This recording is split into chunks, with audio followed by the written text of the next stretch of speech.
नमस्कार दोस्तों, मैं कुसुम गौड़ फिर आ गई हूँ आप लोगों से बातें करने टूवर्ड्स सेल्फ स्वयं की ओर चैनल पे। दोस्तों, मैं आज आपको ये स्पिरिचुअल प्रोसेस जो है, जो अपनी आंतरिक यात्रा है, इसके बारे में इसके प्रोसेस के बारे में मैं थोड़ा सा एक अलग एंगल से आपको बताना चाहती हूँ। आप सब लोगों ने वो समुद्र मंथन वाली कहानी तो सुनी ही होगी ना। अब उसको थोड़ा सा अलग दृष्टिकोण से देखिएगा। एक्चुअली पुराणों में कहानियों के माध्यम से समझाया जाता था। समुद्र मंथन का ही मैं आंतरिक रूप आपको बताती हूँ। दोस्तों, जैसे जो समुद्र मंथन जो हुआ था, वो मंदिराचल पर्वत को रई मान के और जो बासुकी नाग है उसको, आप डोरी जो होती है रई की वो मान के, और क्षीर सागर में ये मंथन हुआ था, ऐसी स्टोरी है। और इसको जो बासुकी नाग है उसके एक छोर पे देवता थे और दूसरे छोर पे अपने असुर थे। तो ये सुर और असुर दोनों ने मिलके उसका क्षीर सागर का मंथन किया था और उसमें से 14 रत्न निकले थे। ये कहानी है दोस्तों। अब इसका देखिएगा, क्षीर सागर क्या है? वो अपना अंतःकरण है। विभिन्न आंतरिक बॉडियों से मिलके बना होता है। ये हमारा क्षीर सागर है। इसमें जो मदिराचल पर्वत है वो क्या है? मदिराचल पर्वत क्या है? एक दृढ़ता है, एक स्थिरता है, एक दृढ़ निश्चय है। और फिर जो बासुकी नाग है वो क्या है? उसको चलाने के लिए, यानी वो मेडिटेशन है, एक तरीके से कहना चाहिए, यानी वो प्रोसेस है। जो भी प्रोसेस आप अपनाते हो, कि आप जप का प्रोसेस अपनाते हो, या आप सांसों का प्रोसेस अपनाते हो, या आप सेंसेशंस का प्रोसेस अपनाते हो, जो भी प्रोसेस है, वासुकी वो प्रोसेस है जो आप इस अंतर यात्रा के लिए काम में लेते हो। और सुर और असुर ये खींचने वाले हैं, दोनों खींचने वाले हैं, दोनों देखिएगा। अब सुर और असुर ये क्या है? ये हमारे ही अंदर हमारे गुण और अवगुण है। इनको हमें जानना चाहिए कि क्या हमारे गुण है, क्या हमारे अवगुण है। जैसे मैंने आपको पहले वीडियो में भी बताया था कि हमें सेल्फ एक्चुअलाइजेशन करना चाहिए, कि स्वॉट एनालिसिस करना चाहिए कि हमारे अंदर क्या स्ट्रेंथ है, क्या हमारी वीकनेसेस है, क्या हमारे गुण है, क्या हमारे अवगुण है। और दोनों को फुल फोर्स से काम करने देना चाहिए, और दोनों को ऐसे काम करना चाहिए जैसे समुद्र मंथन हुआ था, कि बासुकी के एक छोर को गुण लेके चल रहे हैं और दूसरे छोर को असुर लेके चल रहे हैं, यानी अवगुण लेके चले, पर टारगेट एक ही हो, समुद्र मंथन। यानी टारगेट एक ही होना चाहिए, अपना अंतर यात्रा। तो इस तरीके से अब आप सोचोगे कि भाई है ना, गुण तो ठीक है, अब गुणों को कैसे काम में लें? तो दोस्तों, आप अवगुणों को भी इस यात्रा में काम में ले सकते हो। जैसे फॉर एग्जाम्पल के लिए अगर मैं बोलूं, मेरे को लोभ का अवगुण है, मेरे में लोभ है, तो इस लोभ को मैं इस अंतर यात्रा के लिए यूज कर सकती हूँ। मैं ज्यादा से ज्यादा ये प्रोसेस करूं, जिससे मैं जल्दी जल्दी पहुंचूं, जल्दी जल्दी मैं आगे पहुंचूं, और जल्दी जल्दी मेरे को रत्नों की प्राप्ति हो। ये लोभ है मेरा, पर मैंने इसको इस यात्रा में लगा दिया। इस तरीके से दोस्तों, क्रोध है वो नेगेटिव गुण है, अवगुण है, तो उसको भी आप इस यात्रा में लगा सकते हो। गुणों को तो लगा ही सकते हो, पर इस अवगुणों को भी लगा सकते हो। अब जैसे क्रोध को कैसे लगाओगे? आप मोटिवेट होने में लगाइएगा क्रोध को, कि अरे बाबा, इतने जन्मों से तुम इधर आए जा रहे हो, इतने जन्मों से इस पृथ्वी पे आप आए जा रहे हो।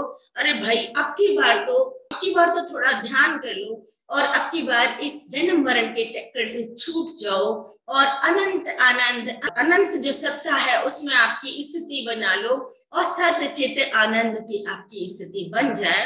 तो ये आपको क्रोध करना चाहिए अपने मन के ऊपर। मन तू इधर उधर क्यों भटक रहा है? शरीर तू आलस क्यों कर रहा है? करना है तेरे को ये काम। इस तरीके से आप क्रोध करें तो क्रोध को भी हम काम में ले सकते हैं इस यात्रा के लिए। इस तरीके से दोस्तों, समुद्र मंथन में क्या हुआ कि सुर एक तरफ खींच रहे हैं, असुर एक तरफ खींच रहे हैं, दोनों अपनी अपनी शक्ति से अपोजिट डायरेक्शन में खींच रहे हैं। पर आपने कभी देखा होगा दही कैसे बिलोते हैं, दोनों छोर अलग अलग डायरेक्शन में चलते हैं और उससे आपका मक्खन निकल आता है। तो वो कि दोनों अलग अलग डायरेक्शन में खींच रहे होते हैं, लेकिन टारगेट एक ही होता है कि आपको समुद्र मंथन करना है, ये टारगेट होता है दोनों का। तो यहाँ पे भी चाहे गुण है चाहे अवगुण है, दोनों को टारगेट एक ही होना चाहिए कि मेरे को अंतर यात्रा करनी है, मेरे को अपने अंदर जाना है, मेरे को अंतर यात्रा करनी है, ये आपका टारगेट होना चाहिए। तो टारगेट एक ही होना चाहिए। तो इस तरीके से जब आप करते हैं सेल्फ एक्चुअलाइजेशन करके, गुण और अवगुणों को पहचान के उनको वो आप दोनों को अपनी अपनी पूरी पूरी शक्ति लगा के एक टारगेट के लिए जब आप काम करवाते हैं, तो फिर आखिर में क्या होता है, वो जैसे समुद्र मंथन में हुआ ना, रत्न निकलते हैं। और ये ऐसे ही यहाँ पे जब आप गुण अवगुण सब कुछ लगा के अपनी इनर यात्रा करना शुरू करते हो, आप भाव से, स्थिरता से, दृढ़ निश्चय से जब आप अपनी प्रोसेस को करते हो, जो भी प्रोसेस आप अपनाते हो उस प्रोसेस को करते हो, तो क्या होता है, तो फिर आप रत्न निकलते हैं, यानी स्पिरिचुअल एक्सपीरियंसेस निकलते हैं। और जैसे इसमें है, सबसे पहले क्या निकला था समुद्र मंथन में, सबसे पहले निकला था विष। तो सबसे पहले तो हमको ये लगता, अरे बाबा ये दिमाग इतना क्यों बोलता है, ये तो ध्यान ही नहीं करने देता है, तो सबसे पहले परेशानियां आएंगी आपको। और इसका एक और रीजन होता है कि माया अपने जीव को जाने नहीं देना चाहती हो, तो ये माया आपको जकड़ के रखती है, तो ये माया आपको जाने नहीं देती है। तो जैसे ही आप समुद्र मंथन करना शुरू करोगे अपना, तो क्या होगा कि पहले डिफरेंट परेशानियां आएंगी और आपका मन बहुत विचलित होगा, तो ये करने नहीं देता आपको। तो इसको भी क्या है ना, आपको इग्नोर करना होता है। यानी जैसे शिव जी ने उसको पिया था लेकिन गले से नीचे नहीं उतारा, तो वही हमें यहाँ करना होता है। परेशानियां आती तो हैं, पर इनको अपने गले के नीचे नहीं उतारना, यानी अपने अंदर नहीं लेना, इनको सहन करना है बट अंदर नहीं लेना और आगे बढ़ते चले जाना है।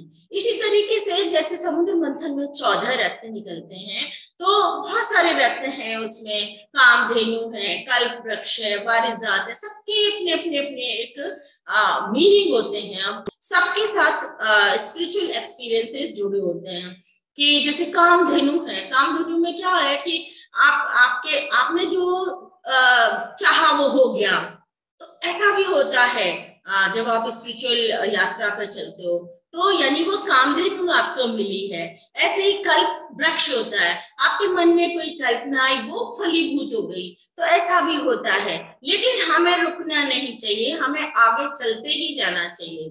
जब आपको 12वां जो आपका रत्न होता है, वो होता है आपका शंख होता है। शंख यानी आपको नाद आने लग जाती है, आवाज आने लग जाती है, आवाजें आने लग जाती हैं अंदर से, जो बाहर की आवाजें नहीं है, आप अंदर की सन्नाटे की आवाज जो है वो सुनते हो, और अपने अंदर के शरीरों की आवाज सुनते हो, जो मैंने आपको बताए थे, आपको इंटेलेक्चुअल शरीर है, स्पिरिचुअल बॉडी है, तो ये आपका नाद होता है। तो नाद आपको आने लग जाता है, और फिर नाद आते आते आते आते क्या होता है कि 13वां जो रत्न है, धन्वंतरी जी प्रकट होते हैं। वो धन्वंतरी जी क्या है, वो आपके इनर गाइड है, आगे की यात्रा, आगे का जो इनर यात्रा है वो करवाते हैं, वो गाइड करते हैं। तो यहाँ तक जहां तक आपके धन्वंतरी जी नहीं निकलते हैं, तब तक किसी की फिर भी हेल्प काम करती है, और वो भी करना तो आपको ही पड़ेगा, मंथन तो आपको ही करना पड़ेगा। हाँ, मोटिवेशन कोई भी कर सकता है, जो कि गुरु होते हैं वो आपका मोटिवेशन करते हैं, आपको टाइम टू टाइम समझा सकते हैं, क्योंकि वो उस रास्ते पे गए हुए हैं, तो आपको बता सकते हैं। जो रत्न निकलते हैं, स्पिरिचुअल एक्सपीरियंसेस निकलते हैं, उनका मीनिंग आपको समझा सकते हैं, और ये भी बता सकते हैं, अगर वो सही गुरु है तो ये भी बता सकते हैं कि इन जो रत्न जो पहले निकले हैं, इन रत्नों में उलझना नहीं है, आपको आगे चलते जाना है, आगे चलते जाना है, ये भी बता सकते हैं। और जब ये साधना सारी जो होती है वो श्रम की साधना होती है। तो श्रम की साधना, जैसे मैंने आपको पिछले वीडियो में बताया था ना, 3 तरीके की साधना होती है, श्रम की साधना, सहज साधना और सावधानी की साधना। तो श्रम की साधना जो होती है उसको करने के लिए मोटिवेट करने में गुरु सहायक होते हैं, अगर कोई गुरु है तो आपके। और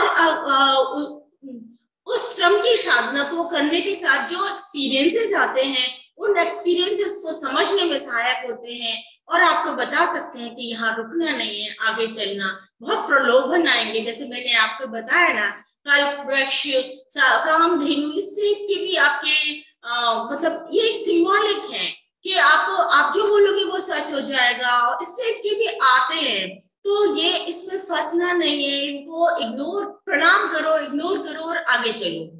जहां आप अटक गए तो वो ही आपका स्टेशन बन जाता है, आगे नहीं जा पाओगे और आप उसमें अटक जाओगे। तो फिर अगले जन्म में या जब भी आपको मिलेगा मौका, तब फिर नेक्स्ट यात्रा कर पाओगे, जो बची हुई यात्रा है फिर कर पाओगे। तो दोस्तों ये यहाँ अटकना नहीं है, किसी भी तरीके के एक्सपीरियंस में नहीं अटकना है। ये अगर अच्छे गुरु हैं तो वो आपको बताएंगे और आप आगे चलोगे। और आप जब तक आपके इनर गाइड यानी धन्वंतरी जी नहीं प्रकट हो जाते, तब तक आप उनको, वो जो बाह्य गुरु हैं, वो सहायक हो सकते हैं। और जब आपके धन्वंतरी जी प्रकट हो जाते हैं तो नेक्स्ट यात्रा, तो आपकी जो सहज यात्रा है, सहज साधना है, वो तो धन्वंतरी जी खुद ही गाइड कर लेंगे। आपको कहीं कोई जरूरत ही नहीं है, अंदर से सब गाइडेंस अपने आप मिलती रहेगी। जो आपके इनर गाइड जो आपके सामने प्रकट हो जाएंगे, तो वो आपको गाइड करते जाएंगे और आप चलते चले जाओगे। अब आप देखो जरा, एक जो धन्वंतरी जी हैं, उनका अगर आप स्वरूप देखोगे तो क्या स्वरूप है। उनके जो ऊपर के दोनों हाथ हैं, एक हाथ में शंख है तो एक हाथ में अमृत है, हाँ।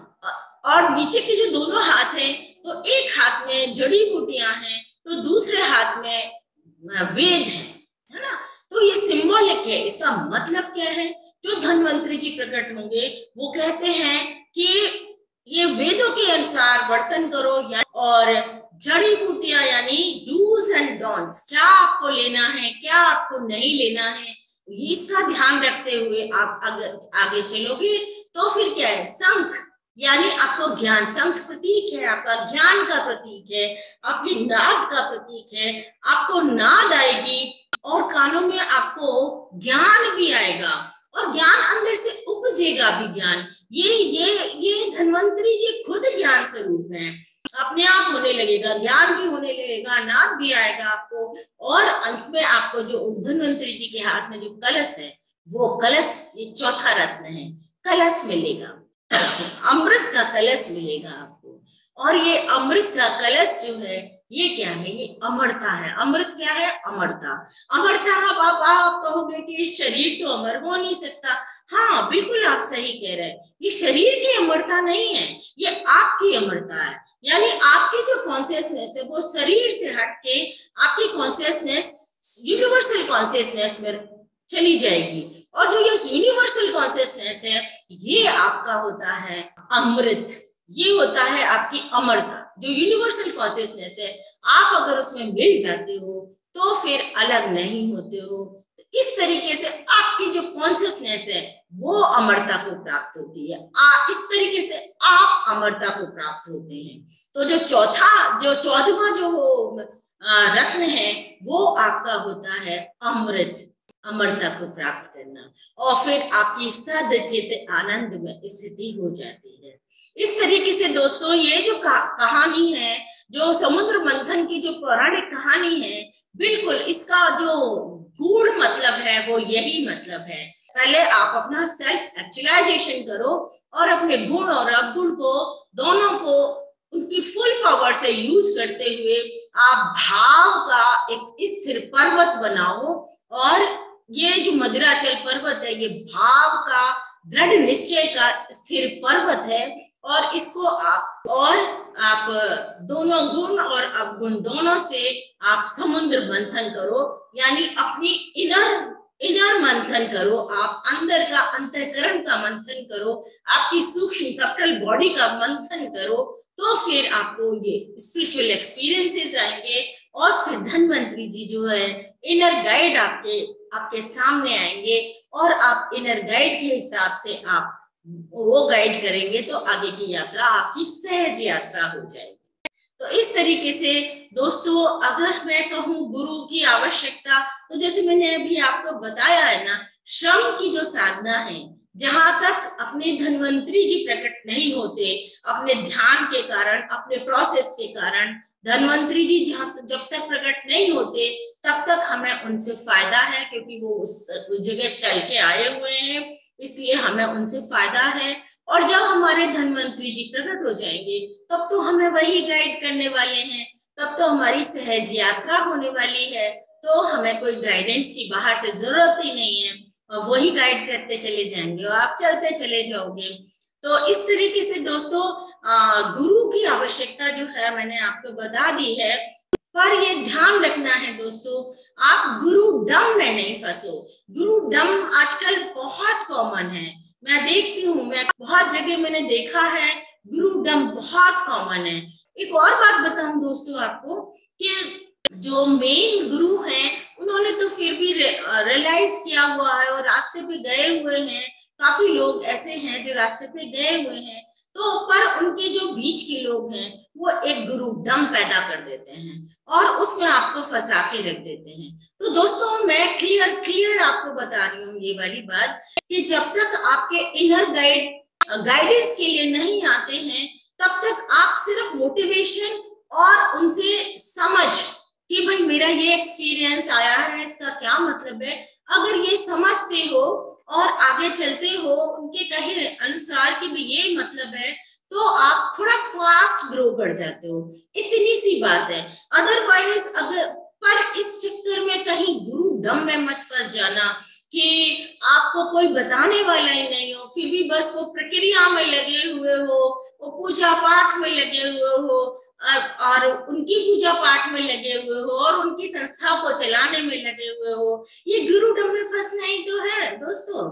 तो ये मत करना आप। गुरु का ये भी बहुत बड़ा रोल है, अगर कोई है मिल जाता है आपको प्रॉपर बंदा अगर मिल जाता है तो ये भी बहुत बड़ा रोल है कि वो आपको मोटिवेट कर दे, आपको समझाए और आपको आपके एक्सपीरियंसेस का मतलब बताए, तो आपकी यात्रा थोड़ी सुगम भी हो जाएगी और फास्ट भी हो जाएगी। अदरवाइज भी आप अगर करना चाहोगे तो एवरीथिंग विल बी पॉसिबल, हर चीज का आंसर आपको अपने अंदर से मिल जाएगा। आप सोच के देखो, मैं अगर किसी को बहुत प्यार करने लग जाऊं तो क्या वो मेरी पुकार नहीं सुनेगा? तो दोस्तों ऐसा है कि अगर आप सही भाव से, दृढ़ निश्चय से, और मैंने जैसे बताया था ना, डिटर्मिनेशन, डेडिकेशन, इससे डिवोशन, इससे अगर आप काम करोगे, समर्पण से, भाव से, भक्ति से और दृढ़ निश्चय से अगर आप काम करते हो तो क्या आपको सुनेगा नहीं? जब साधारण इंसान सुन लेता है तो वो क्या आपको सुनेगा नहीं? जवाब क्या वो देगा नहीं? जो भी सत्ता है, जो भी है, जो सबका कंट्रोल करती है, वो क्या आपको सुनेगी नहीं? अगर आपको अपनी यात्रा फास्ट करनी है, सुगम करनी है, तो आप गुरु बनाइए, लेकिन बहुत परख के बनाइएगा, गुरुडम में मत फंस जाइएगा। ये मैं आपको बता रही हूँ, आज के टाइम पे बहुत गुरुडम फैला हुआ है, तो उसमें नहीं फंस जाइएगा। और आज के टाइम पे मैं तो ये भी कहती हूँ, बहुत प्लेटफॉर्म है, कम्युनिकेशन के बहुत माध्यम है, तो आपको अपने एक्सपीरियंस का आंसर वहां से भी मिल जाएगा। ऐसी कोई बात नहीं है, यूट्यूब पे इतने लोग बोल रहे हैं, अपने अपने एक्सपीरियंस सुना रहे हैं, आपको बता रहे हैं, आप उनसे भी ले सकते हो। आप अपने जो एक्सपीरियंस जो होते हैं उनका आप जवाब वहां से भी आपको मिल सकता है और अपनी रास्ता को आप सुगम बना सकते हो। तो दोस्तों ये आपके ऊपर है, मैं ये नहीं कहती गुरु बनाना चाहिए, मैं ये नहीं कहती गुरु नहीं बनाना चाहिए, बस मैं एक ही बात कहती हूँ कि गुरु बनाना है, अच्छा है, पर गुरुडम में फंस के आप यही के यही रह जाओगे। वो जिस पर्पस के लिए आप यहाँ आए थे, गुरु के पास आए थे, जिस पर्पस के लिए आप चल रहे हो, वो पर्पस आपका अधूरा रह जाएगा। तो दोस्तों अपने अपने टारगेट को हमेशा याद रखो कि मेरा टारगेट क्या था। मैं अपने टारगेट को हमेशा याद रखो कि मेरे टारगेट में कभी कमी नहीं होनी चाहिए और मेरे को आगे बढ़ते जाना है, आगे बढ़ते जाना है जी। और अपने आप को चेक करते रहो, बीच बीच में चेक करते रहो। मैं तो एक तरीका आपको बताती हूँ। वैसे है कल्पना का तरीका है ये, लेकिन ये भी एक कारगर तरीका है कि आप अपने आप को कभी भी बीच बीच में महीने, 2 महीने, 4 महीने, 6 महीने, जैसे भी आपको सूटेबल लगे, आप अपने आप को चेक करो कि मैं मर रही हूँ तो मेरी क्या फीलिंग है, क्या मैं घबराती हूँ या मैं तसल्ली से, शांति से, आनंद से जा रही हूँ। तो ये भी एक बहुत बड़ा टेस्ट होता है। मैं तो यही करती थी और करती हूँ। ये बहुत अच्छा एक टेस्ट होता है कि आपको पता पड़ता रहता है कि आप कहाँ पहुंचे हो, किस लेवल पे पहुंचे हो। अल्टीमेटली तो यही है ना, मरते समय आपको कुछ याद नहीं आना चाहिए, कुछ घटनाएं नहीं याद आनी चाहिए और कुछ घबराहट नहीं होनी चाहिए, अदरवाइज उसी के हिसाब से आपको नेक्स्ट जन्म मिल जाता है।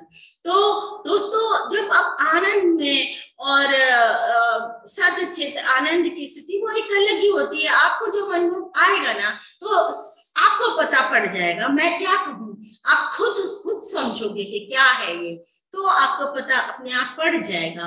तो उसमें जब आप जाते हो तो एक अलग स्थिति होती है। तो दोस्तों ये अपने आप को चेक करते रहना चाहिए और आगे बढ़ते चले जाना चाहिए। आप जहां पे भी हो, जहां जिस संप्रदाय में हो, आप अपने आप को ये चेक करते जाओ और आगे बढ़ते चले जाओ। तो दोस्तों मेरे ख्याल से आज के लिए इतना ही। फिर मिलते हैं किसी नए वीडियो में नए टॉपिक को लेके। Okay, bye bye.